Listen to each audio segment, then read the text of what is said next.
La dernière fois, donc, on a médité sur Balaam, sur Balak. On va poursuivre. Je ne sais pas encore si j'arriverai à tout dire en une fois, en cette fois-ci, mais bon, on avance et puis s'il faut compléter la prochaine fois, on le fera.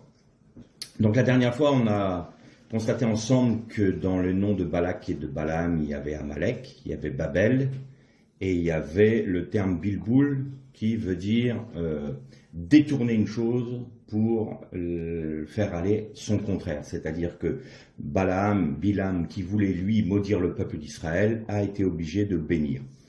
Je vous avais dit qu'il y avait un petit clin d'œil du Seigneur dans la fin de cette histoire-là, et on le verra à la fin de la méditation.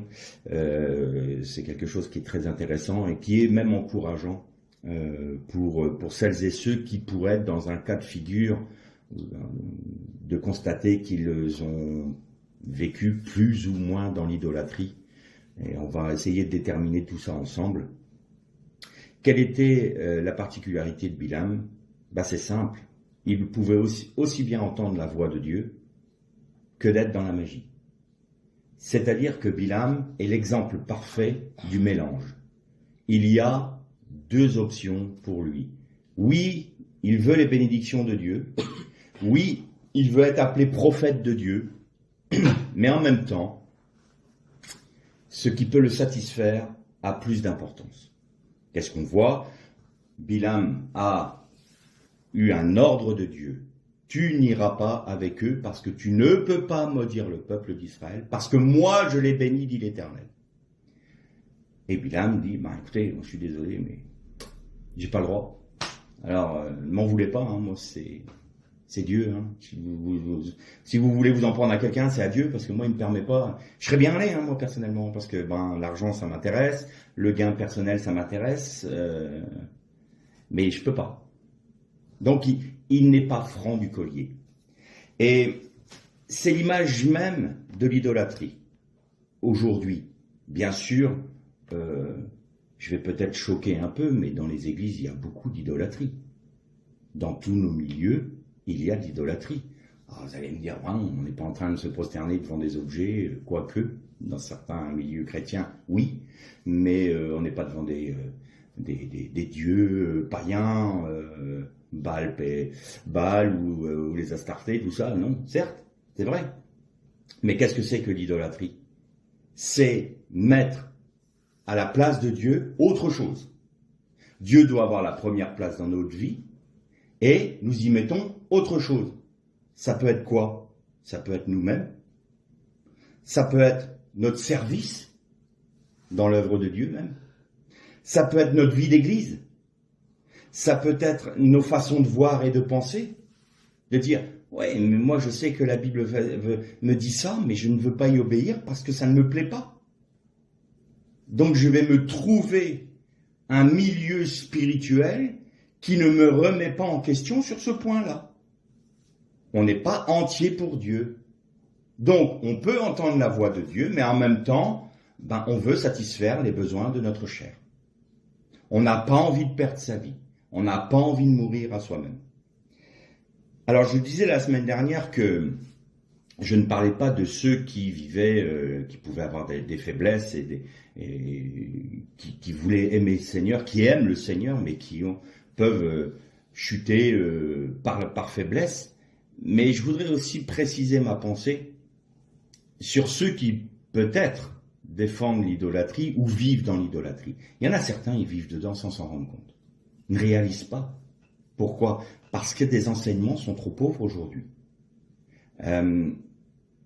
Notre frère Frédéric postait un message, un petit commentaire derrière, sous la vidéo de la semaine dernière, et il disait, en substance, le fait de s'habituer aux choses profanes et à laisser les choses profanes rentrer dans l'Église, c'est comme si les yeux de notre cœur étaient crevés comme Samson sur les genoux de Dalila. Vous vous souvenez, on a médité là-dessus, la porte de la nuit. Samson s'est laissé happer par les choses profanes. Il a cru qu'il était plus fort que toute chose et qu'il pouvait se permettre d'aller un peu plus loin dans le compromis, dans le mélange, dans l'acceptation des choses profanes. À partir d'un moment, bergers et brebis, eux-mêmes, ont les yeux obscurcis, et c'est des bergers aveugles qui conduisent un troupeau aveugle, et tous vont tomber dans la fosse. Et je trouvais ce commentaire de Frédéric très juste parce qu'il colle parfaitement à la pensée que je veux développer dans cette série sur Bilam. Et donc il y en a certains, par manque d'enseignement, par manque de compréhension, par une routine religieuse aussi. La routine religieuse fait que moi j'ai l'habitude de prier comme ci, moi j'ai l'habitude de lire ma Bible comme ça, moi j'ai l'habitude de... Et puis il y a un petit train-train qui se fait, et puis en fin de compte on ne cherche pas à savoir si on fait la volonté de Dieu. Non, on est dans le mouvement. Dans un mouvement qui peut être complètement à côté de la pensée de Dieu. Mais c'est pas grave, on est dedans. Et donc on peut réaliser au bout d'un moment qu'on est dans l'idolâtrie. Alors évidemment, quand on commence à parler d'idolâtrie, et que dans cela, dans le cœur de l'idolâtrie, typifié là dans la parole par Balak et Balaam, et que l'on voit qu'il y a Amalek ou Babel, là on peut s'inquiéter. On peut se dire, attends, je peux pas me dire chrétien, je peux pas me dire enfant de Dieu, et savoir que dans ma vie, il y a des bastions amalécites, qu'il y a des bastions de Babel, et qu'il y a des bastions en moi-même qui veulent détruire le peuple de Dieu, la pensée de Dieu et Dieu même. Alors peut-être que vous trouvez que je suis un peu dur là dans ce que je dis, mais on va voir ce que c'est qu'Amalek, précisément. D'où vient Amalek? Amalek était le petit-fils d'Ésav, Ésaü.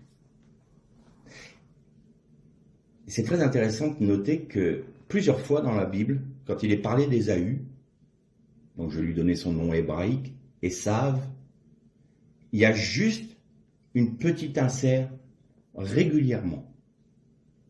Ésav, c'est Édom. Ésav, c'est Édom. Édom, c'est Ésav. Comme si la Bible voulait insister sur ce point précis. N'oubliez pas que c'est Édom. Édom veut dire le rouge. Bon. Et quand Ésav a demandé à Yaakov d'avoir du roux, nous on dit je veux de ce roux là, en fin de compte il a dit non, je veux ce rouge là. Dans le texte c'est ça qu'il dit, pas un roux, pas des lentilles. Je veux ce rouge ici. Et c'était le symbole de son refus et de son mépris plutôt de son droit d'aînesse. C'était son mépris de la bénédiction qui se rattachait normalement à lui, puisqu'il était l'aîné, et la bénédiction d'Abraham et de Yitzhak devait reposer sur lui, et lui aurait dû être le peuple d'Israël. Mais il l'a méprisé. Pourquoi? Parce que c'était un homme, on dirait aujourd'hui, il passe son temps dans les salles de muscu, il va à la chasse, voilà, c'est un sportif, et puis, moi, les choses religieuses, ça ne m'intéresse pas, Dieu, non, j'ai d'autres choses à faire, moi. Ça n'intéressait pas. Et quand tu as Yaakov qui lui fait un bon repas, parce que, moi je suis un sportif, mais bon, il faut bien que je mange, parce que, voilà, je vais à la chasse, et je vais ramener du gibier, et puis il est exténué, et il dit, je veux bien te faire ce roux-là, moi. Je veux bien te le faire. Mais par contre, tu me vends ton droit d'aînesse. Qu'est-ce que tu veux que je fasse de mon droit d'aînesse? Je suis en train de mourir d'inanition, là, et tu me parles d'un droit d'aînesse. Qu'est-ce que tu veux que ça me fasse? Il a méprisé la bénédiction que Dieu voulait faire reposer sur lui. Et Yaakov, qui était? C'était un gentil petit garçon? Non. Yaakov, ça veut dire le supplanteur ou le talonneur. Pourquoi? Parce que Yaakov tenait le talon de son frère quand il est né. Sous-entendu, je vais te piquer ta place. Et c'est le supplanteur. Yaakov, c'est le renard, c'est le roublard. Mais on finira avec Yaakov un peu plus loin. Là, on s'arrête sur Esav, qui est Édom.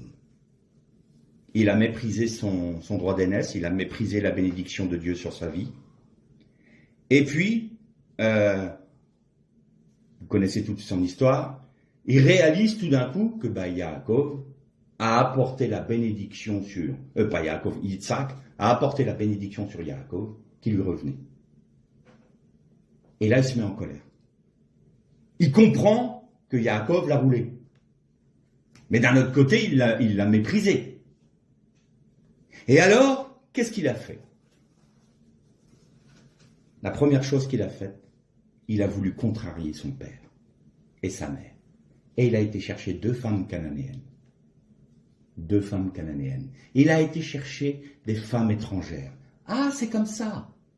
Ah, parce que on a le droit, moi, de m'enlever ce qui me revient à moi. Alors, puisque ça comme ça, et que je sais que dans la loi de nos pères, on n'a pas le droit d'aller chercher des femmes étrangères, je vais y aller. Tiens, je te fais un beau pied de nez, Yitzhak. Je te fais un beau pied de nez, Rivka. Maintenant, qu'est-ce que vous allez faire avec mes femmes? Vous êtes bien obligés de les accepter. Et la Bible nous dit, et elles apportèrent beaucoup de soucis dans la maison de Yitzhak et de Rivka. Il est venu apporter le trouble dans la maison de Yitzhak et de Rivka. Il est allé chercher sa cananéenne parce qu'il était fâché, parce qu'il n'avait pas ce qu'il voulait. Je fais une parenthèse maintenant. Seigneur, bénis-moi. Seigneur, donne-moi ça. J'ai envie de ça. Seigneur, je t'en supplie. Je te prie, j'implore pour que je puisse avoir telle chose. Une place dans l'église. Ou...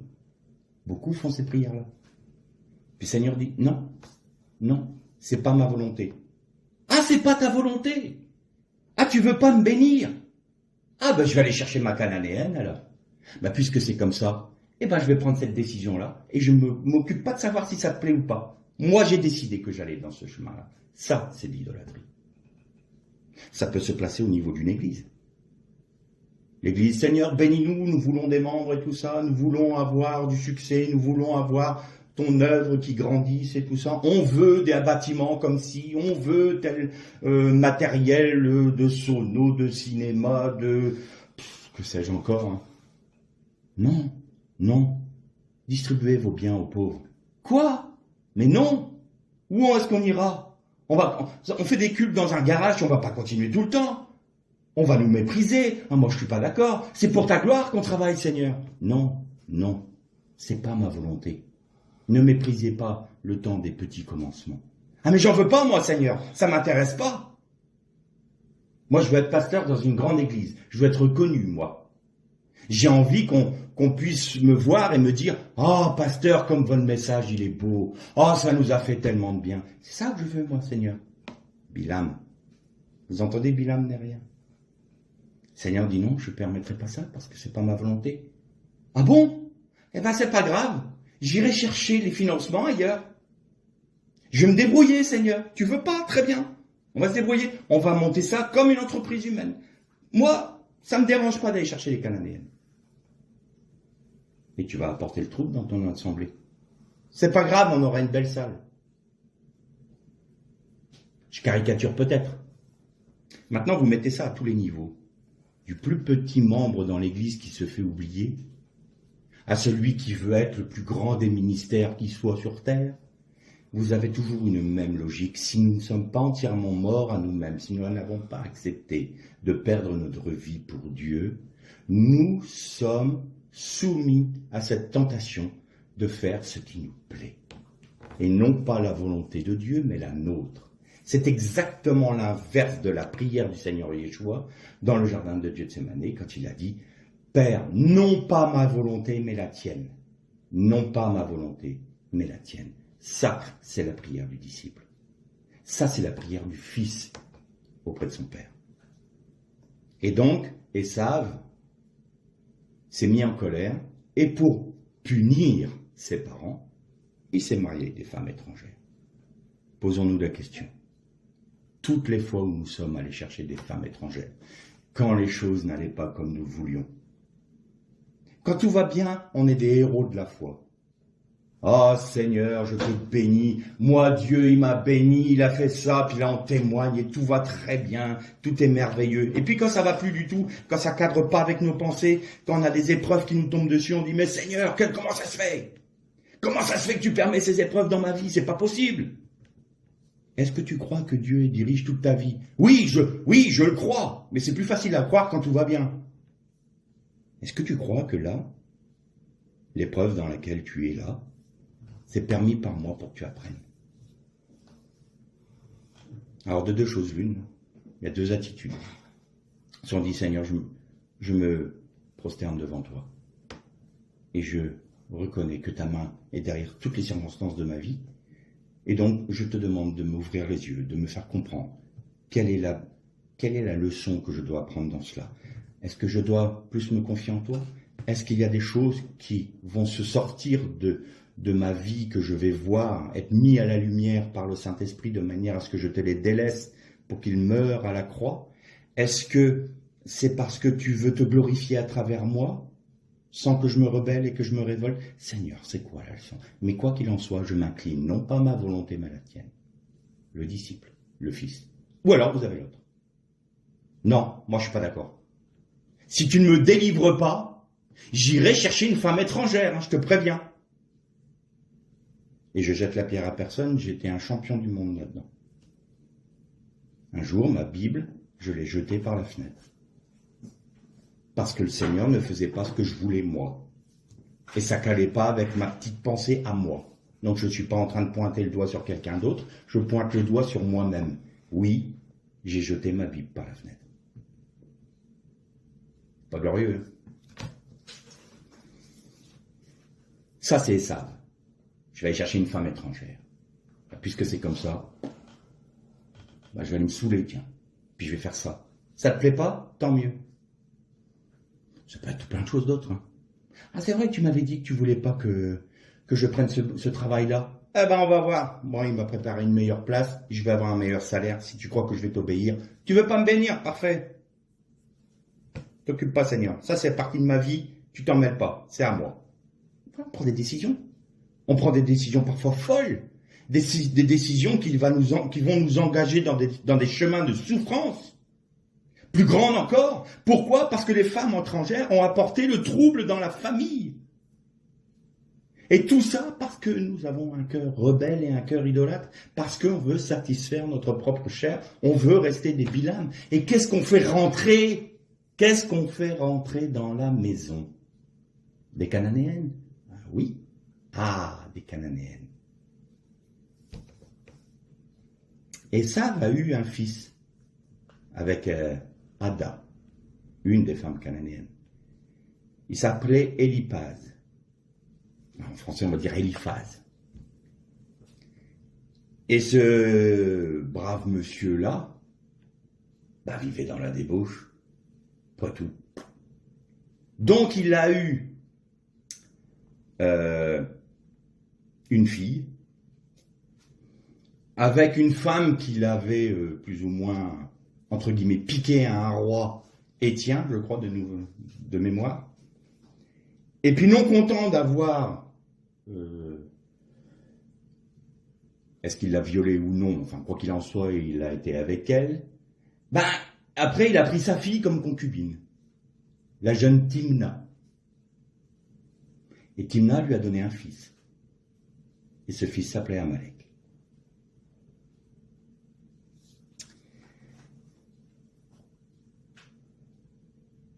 S'obstiner dans l'idolâtrie, maintenir l'idolâtrie dans nos vies, fera automatiquement naître Amalek en nous. Il n'y a pas d'autre solution.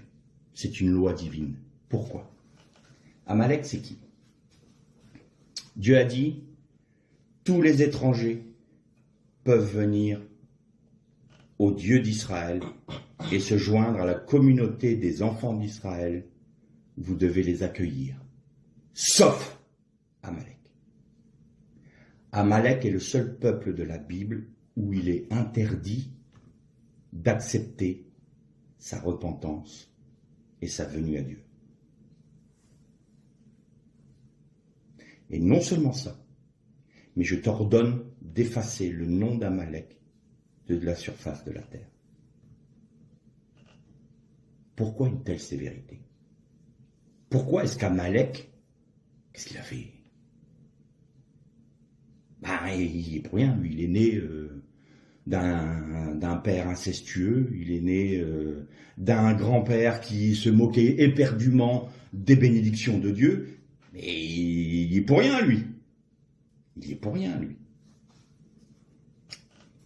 La tradition orale, donc la Torah orale du peuple d'Israël nous dit que Timna a voulu se lier au peuple d'Israël en devenant une des concubines, soit d'Abraham, soit de Yitzhak, et soit de Jacob. Et les trois ont refusé, et Rachid dit, ils ont peut-être commis une erreur, parce que Timna vient de Hymno, qui veut dire repousser. C'est la repousser. Et donc, elle est devenue la concubine d'Éliphaz. Or, les enfants d'Israël ne pouvaient naître que de Sarah. Si Abraham avait accepté de la prendre pour concubine, elle aurait pu très bien prendre la place de Sarah. Et pourquoi? Parce que Sarah était stérile. Et il n'y aurait pas eu la mère d'Ishmaël, parce qu'il aurait eu une femme légitime. Et si Timna avait eu un enfant, c'était de lui que serait venue la descendance, mais c'était une femme étrangère. Donc c'était pas possible. Dieu avait choisi Sarah, pas Timna. Pareil pour Yitzhak, et pareil pour Yaakov. Et donc du coup, Timna a amené Amalek.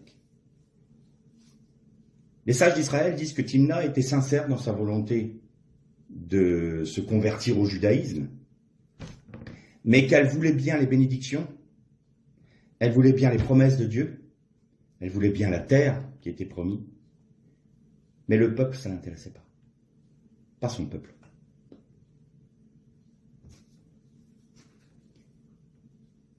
Ça vous fait pas penser à une certaine doctrine, ça? Je veux bien des promesses, je veux bien des bénédictions, mais je rejette le peuple. Oui, la substitution. On veut bien de la terre d'Israël, on veut bien des promesses de Dieu à Israël, mais on ne veut surtout pas le peuple d'Israël. Non, parce que le peuple d'Israël, c'est nous. Ça aussi, c'est Bilam. Parce que Bilam, il voulait être le prophète de toutes les nations, même d'Israël. Il voulait être le seul prophète. Il voulait prendre les promesses d'Israël pour les amener à lui. Et comment il pouvait faire ça? Il fallait maudire le peuple, il fallait qu'il meure. Donc pour pouvoir être le prophète de toutes les nations, Israël compris, eh bien il fallait que Balak puisse détruire le peuple. Il fallait que Bilak, celui qui frappe, puisse frapper. Et donc je te donne un conseil pernicieux.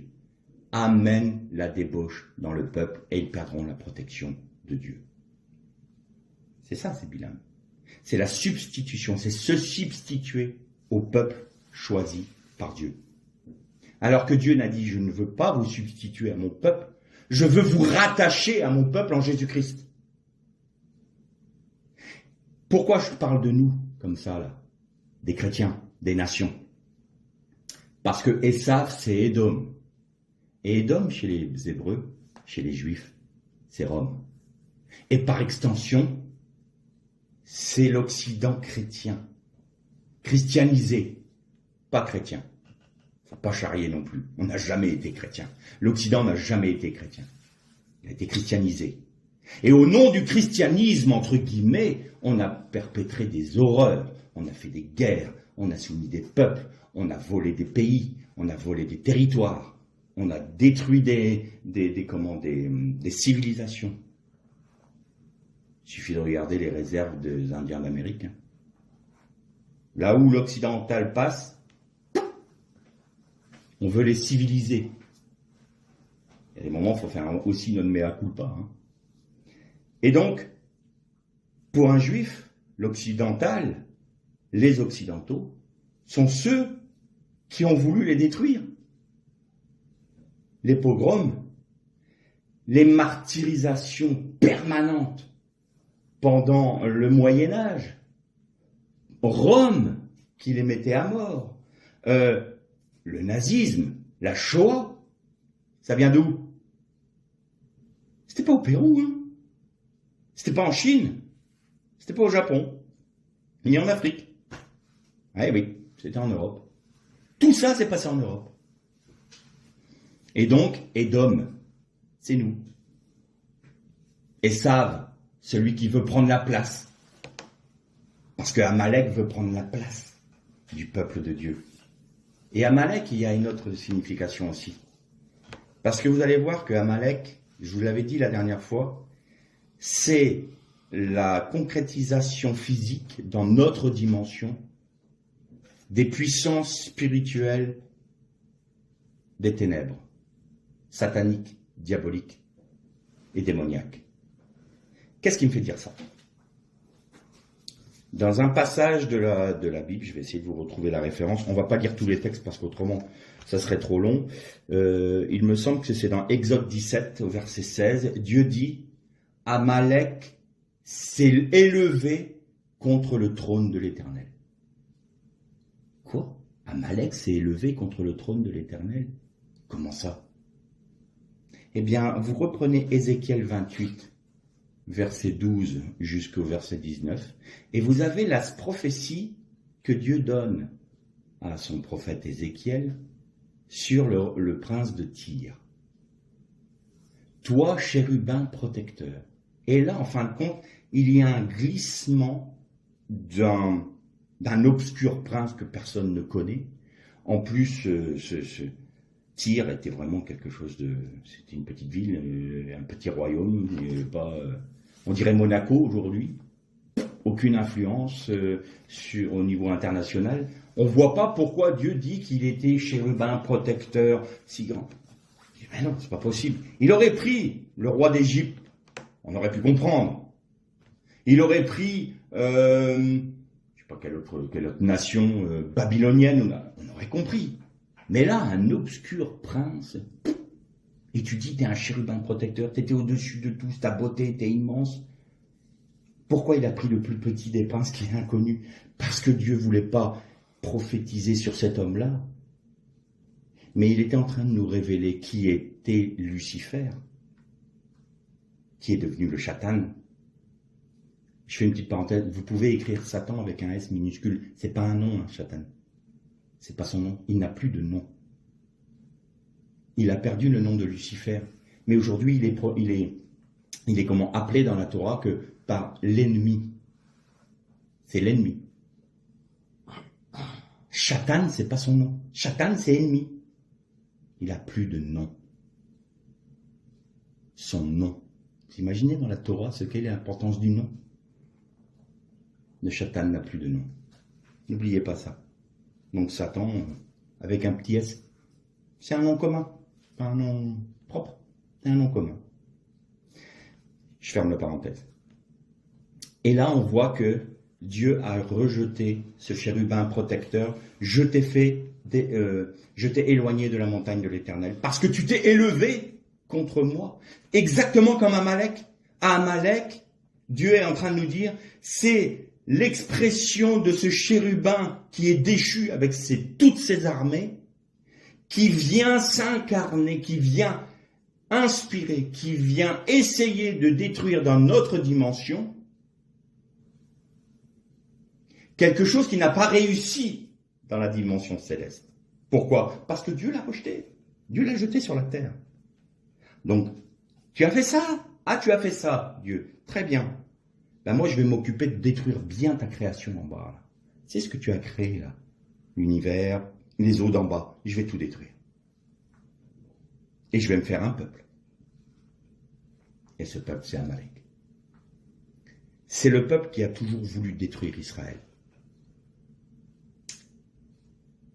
Quand est-ce qu'Amalek est intervenu pour attaquer le peuple d'Israël? Ils sont sortis d'Égypte, ils ont traversé la mer des Joncs, ils ont vu les 10 plaies, ils ont vu Dieu intervenir en leur faveur pour les libérer à bras étendus et avec une extrême puissance.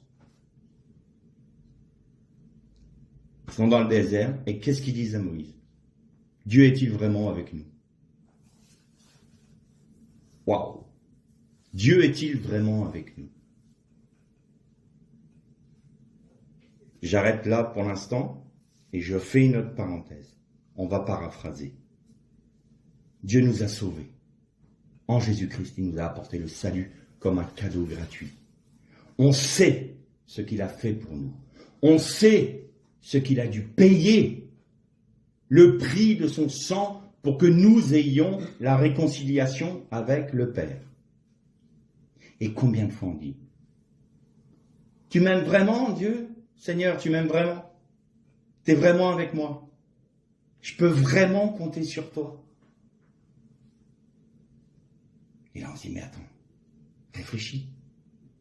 Il n'a même pas attendu que tu lui demandes pardon. Il y a 2000 ans, il est mort sur une croix pour que toi, aujourd'hui, tu puisses lui dire « J'ai le salut en Jésus-Christ et c'est un don gratuit. » Et tu demandes si Dieu t'aime et si Dieu est avec toi. Et là, c'est le doute. C'est une expression de doute, ça. C'est pas une expression de émouna. C'est Dieu a-t-il réellement dit Dieu est avec moi, Dieu m'aime, vous êtes sûr?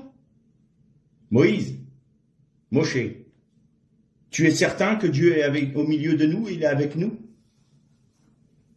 Et tout de suite après, Amalek attaque. Bizarre, hein? C'est à ce moment-là qu'Amalek a une possibilité d'atteindre son peuple. Et il va vers qui? Vers ceux qui sont à la traîne. Il a attaqué par la queue, il a attaqué par derrière, sournois. C'est le serpent. C'est le chatan qui vient, qui attend le moment de faiblesse et qui vient frapper. Au moment où tu t'y attends le moins, au moment le plus opportun. Ça nous fait penser à Jésus dans le désert qui se fait tenter. Et Satan se retira de lui, attendant une occasion plus favorable. Et Amalek, il est là, à attendre les occasions favorables pour détruire le peuple d'Israël, bien sûr, et le peuple rattaché à Israël que sont les chrétiens. Le poids numérique d'Amalek, c'est 240. Il y a un autre mot qui a le même poids numérique, c'est Safek. Et Safek, c'est le doute. Quand on doute, on prête le flanc à Amalek. Quand on doute, on a une attaque d'Amalek. Dieu a-t-il réellement dit? Non, c'est pas sûr. Je crois pas. Il ferait pas ça. Je comprends pas ce qui m'arrive. C'est parce que Dieu m'aime pas. C'est parce que Dieu ne veut pas mon bien. C'est parce que Dieu, je suis pas sûr qu'il m'aime vraiment. Puis de toute façon, oui, on me dit qu'il est mort pour moi, mais est-ce que je suis sûr de ça? Et là, ça y est, il n'y a plus de base. Et Amalek vient. Et Amalek vient. Et il va frapper là où c'est plus faible chez vous. Tout d'un coup, vous allez voir que les tentations reviennent avec une puissance que vous n'avez même pas imaginé que c'était possible. Vous êtes dans le doute, vous êtes sujet aux attaques diaboliques. Vous avez ouvert une porte. C'est pas Jésus qui ne vous défend plus.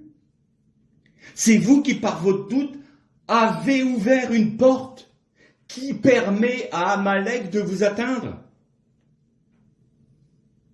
Et alors, le doute augmente parce que vous êtes soumis aux attaques et vous chutez, vous sombrez, et si vous ne retrouvez pas la vision céleste, et que si vous ne demandez pas à Dieu un collier pour que vous puissiez voir que vous êtes devenu aveugle, vous êtes en danger de mort.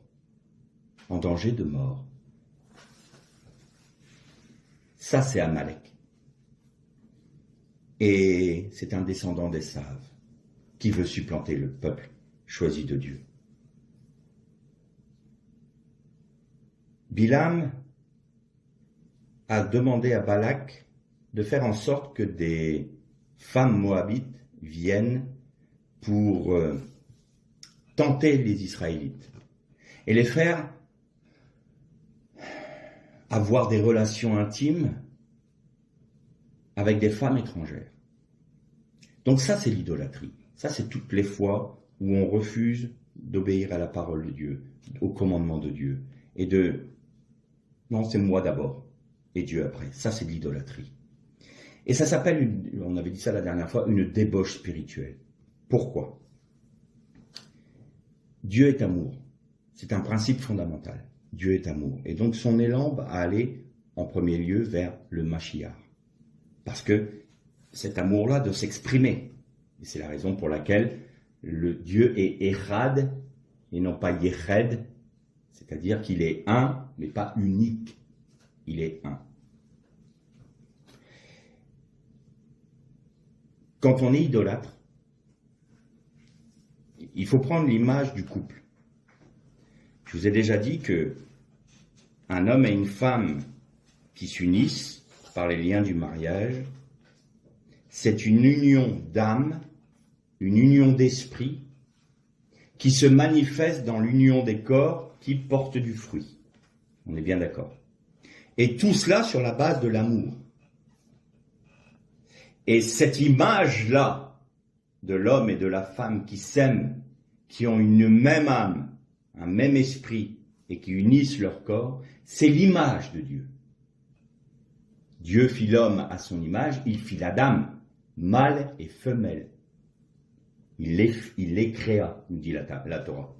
Et donc, c'est cette image de l'amour du mari et de la femme, donc de cette unité d'âme, d'esprit et de corps qui porte du fruit, qui est l'image de Dieu.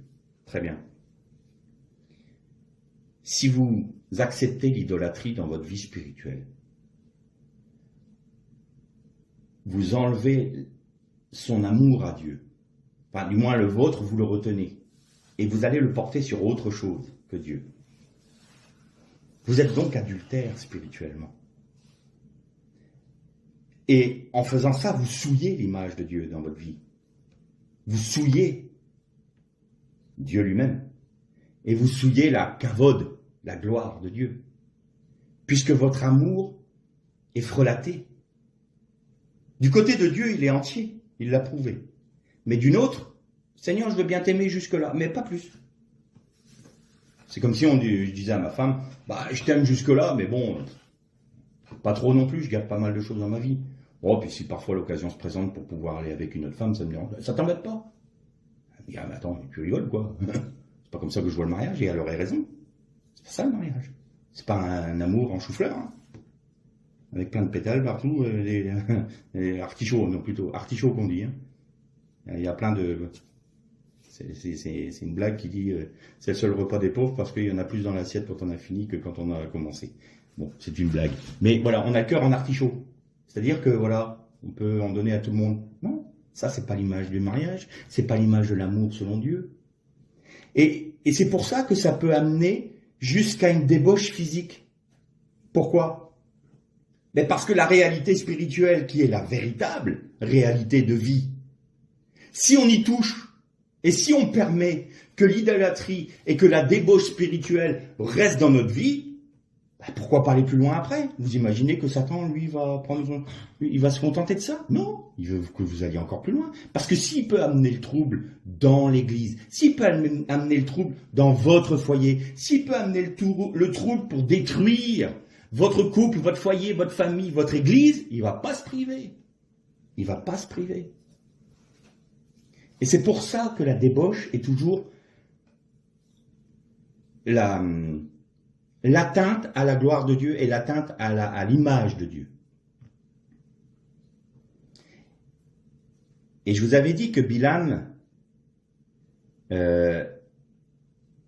a été tué dans un combat contre Israël par un homme qui s'appelle Pinchas. Et Pinchas, alors vous allez dire dans vos Bibles, c'est Phinéas. Mais c'est Pinchas. Et là, cet individu-là, il est intéressant. C'était le petit-fils d'Aaron. Mais il n'était pas prêtre.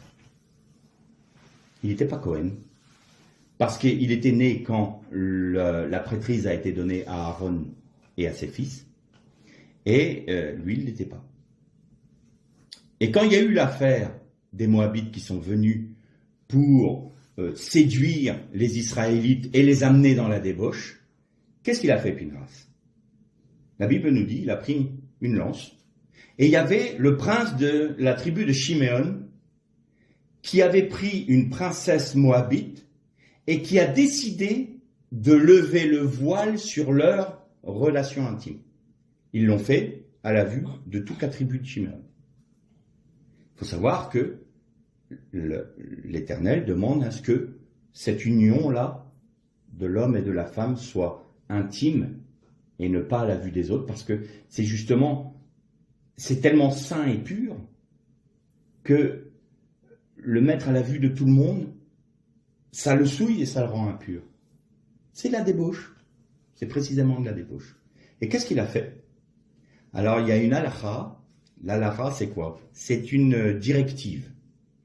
Vous savez que sur la montagne, sur le Sinaï, l'Éternel a donné les tables des lois, le livre, la Torah, le Pentateuque à Moïse, et il a donné les prescriptions et les directives, vous vous souvenez?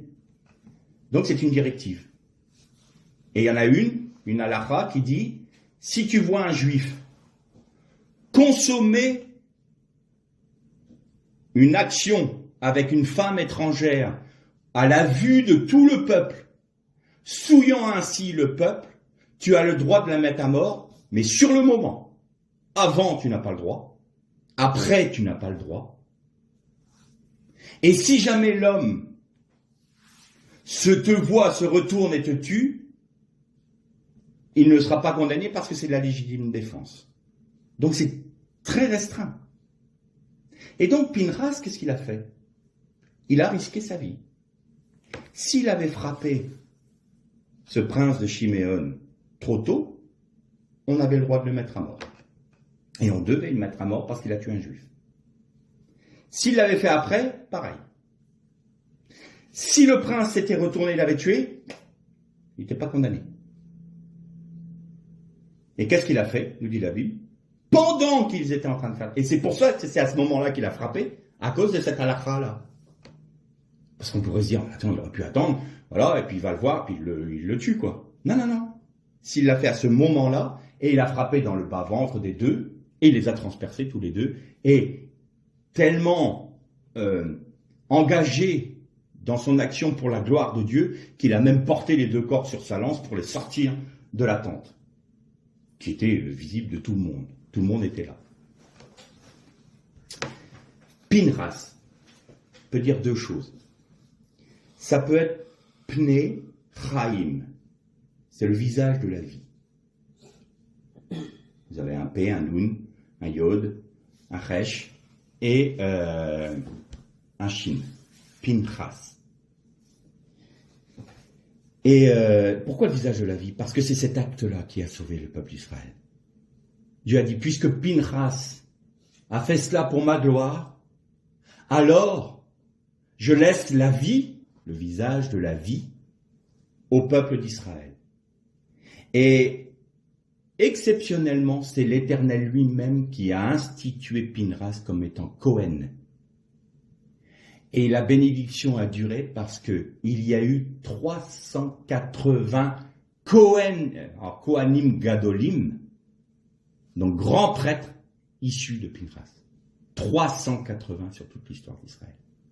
C'est de lui qui a eu le plus grand nombre de grands prêtres dans toute l'histoire d'Israël.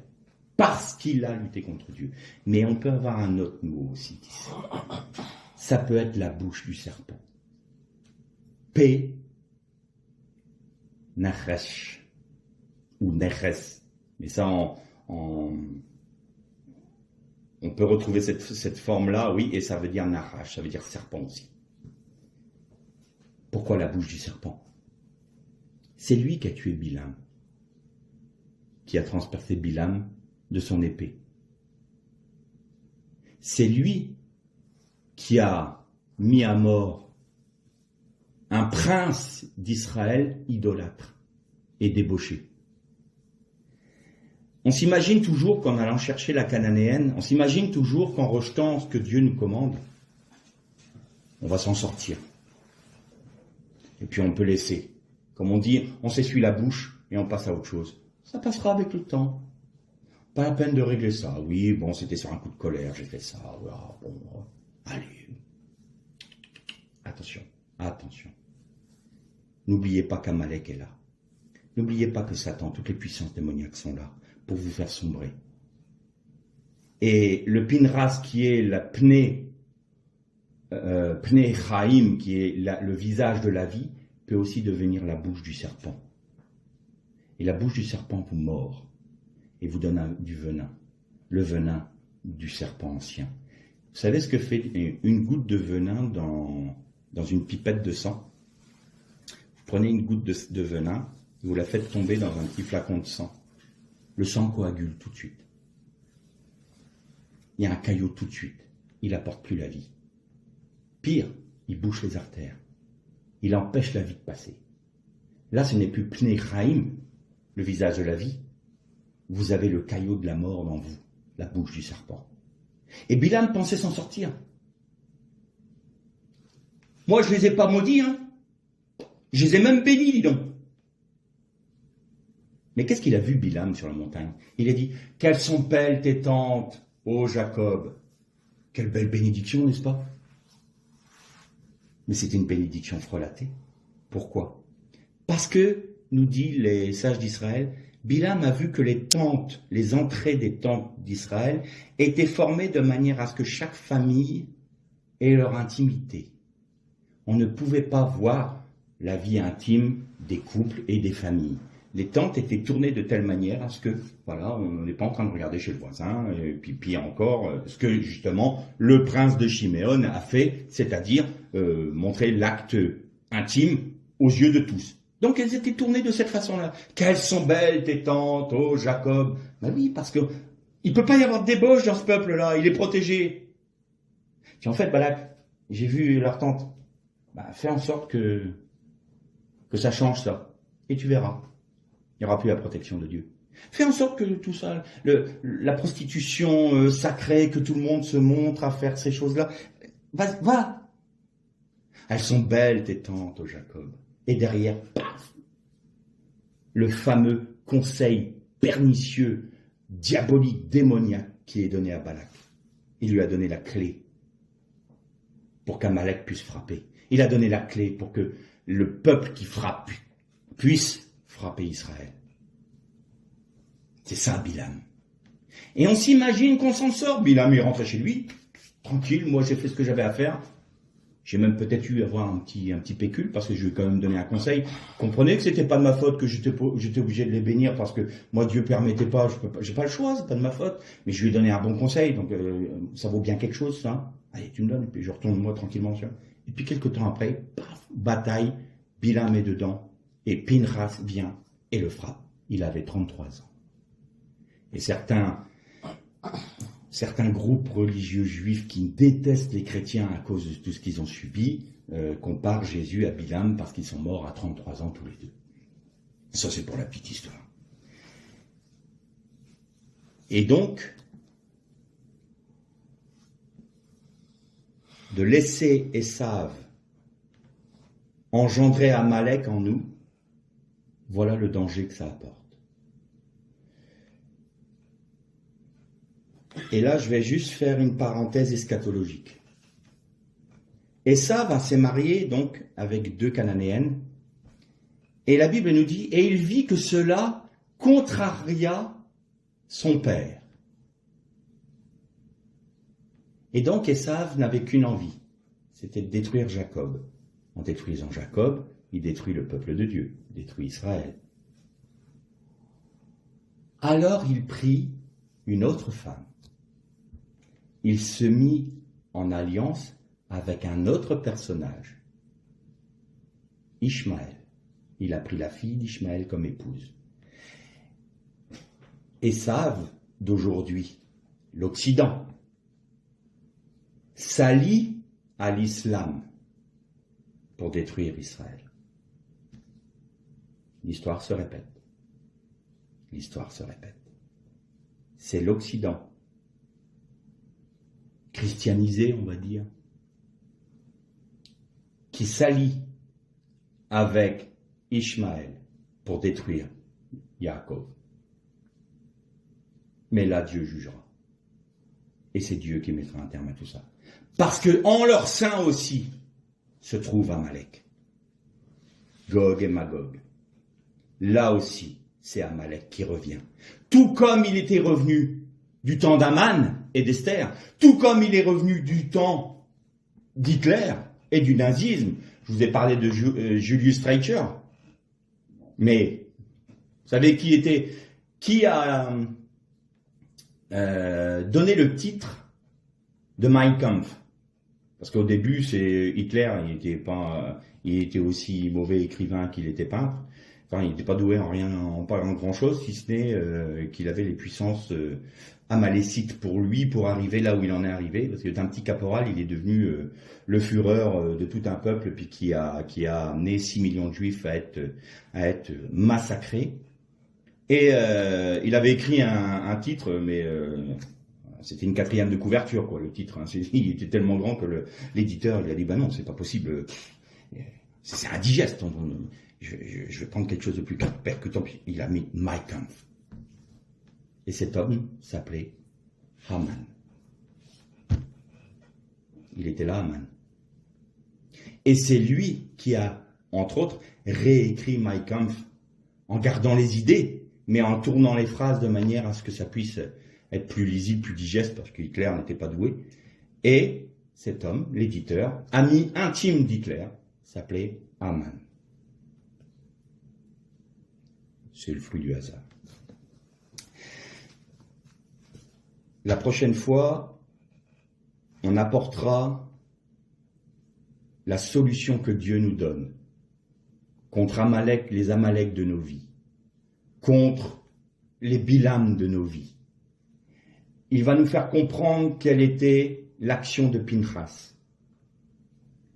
Et si on réalise qu'Amalek est dans nos vies, si on réalise que nous avons prêté le flanc à Dalila, la porte de la nuit, en laissant des choses profanes rentrer dans nos vies, rentrer dans nos églises, il n'est pas trop tard.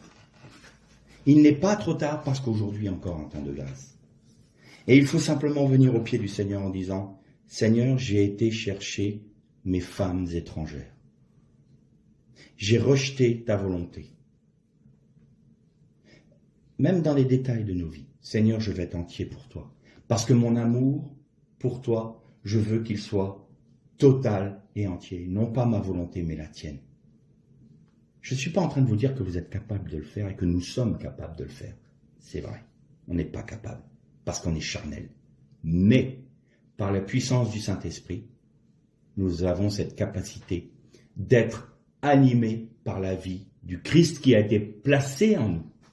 Et à ce moment-là, c'est cette vie-là qui nous tend vers l'amour parfait pour le Père. Et il faut laisser cet amour du Christ en nous s'exprimer. Il faut juste qu'on dise au Seigneur, je le veux, je t'autorise à le faire. Et on est surpris de voir que le Saint-Esprit agit dans nos vies pour justement enlever les écorces qui enferment cette vie du Christ, pour qu'elle puisse éclore et qu'elle puisse porter du fruit qui va non seulement nous faire grandir spirituellement et nous faire avoir une union plus parfaite avec notre Père, mais en plus qui va jaillir de notre vie, de notre sein, pour abreuver ceux qui nous entourent. La prochaine fois, on verra tout cela à travers le combat de Yaakov et de l'ange, de Lazare, et de Lazare qui a été ressuscité le 4e jour. Mais si je commence maintenant, ça va être un peu long. Donc, je suis désolé, ça sera pour la prochaine fois. Que le Seigneur vous accorde sa grâce et vous bénisse.